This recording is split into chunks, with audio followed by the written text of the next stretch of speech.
हमारे इर्द गिर्द की हर चीज़, हर शय नाकाबिले यकीन हद तक छोटे छोटे बिल्डिंग ब्लॉक से बनी है। लेकिन हम इन ब्लॉक्स में फ़र्क कैसे करते हैं, इनको पहचानते कैसे हैं? इसका जवाब इन नंबरों में छुपा है, जो हर अंसर की अपनी पहचान है। आइए मिलकर इन नंबरों की ज़बान को समझते हैं। पीरियोडिक टेबल पर जो नंबर लिखे होते हैं वो ऐसे ही नहीं है। इनमें से हर एक नंबर एक पूरी कहानी सुनाता है, और अगर इनको समझ लिया ना तो समझे केमिस्ट्री का दरवाज़ा खुल गया। तो चलें देखते हैं कि ये राज क्या है। जी बिल्कुल, समझें कि हर उनसर का अपना एक शनाख्ती कार्ड है और इस कार्ड पर एक नंबर ऐसा है जो सबसे सबसे ज़्यादा अहम है।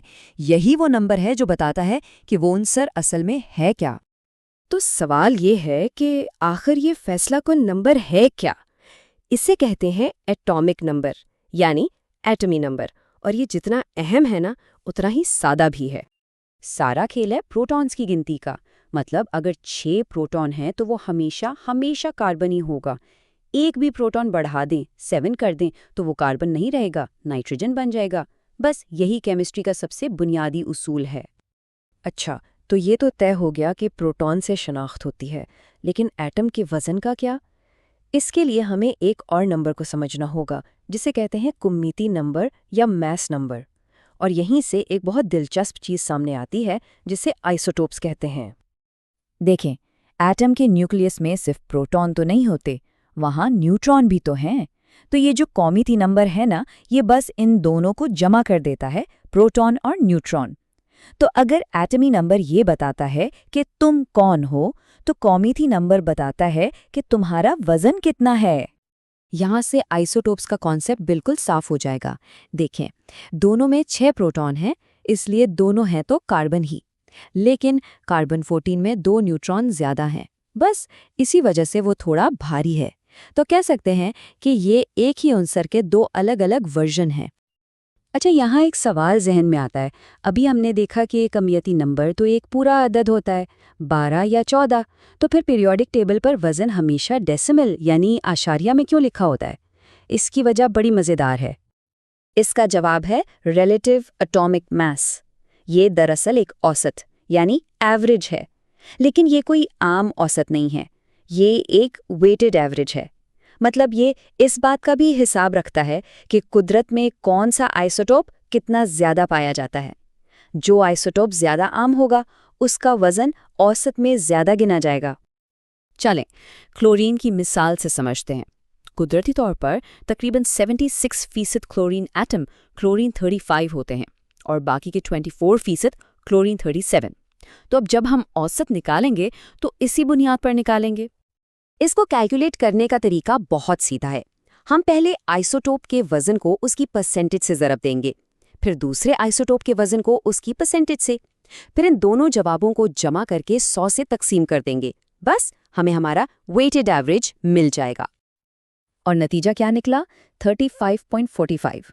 यही वो नंबर है जो पीरियोडिक टेबल पर क्लोरीन के खाने में लिखा होता है। तो इसका मतलब ये नहीं कि किसी एक क्लोरीन एटम का वजन 35.45 है। नहीं, ये तो लाखों करोड़ों एटमों का औसत वजन है। तो खुलासा क्या हुआ? बहुत आसान है। मास नंबर यानी कमियती नंबर एक अकेले एटम का होता है और वो हमेशा एक पूरा अदद होता है, जबकि रिलेटिव एटॉमिक मास उस उनसर के सारे एटमों का औसत होता है और इसीलिए वो अक्सर अशारिया में होता है।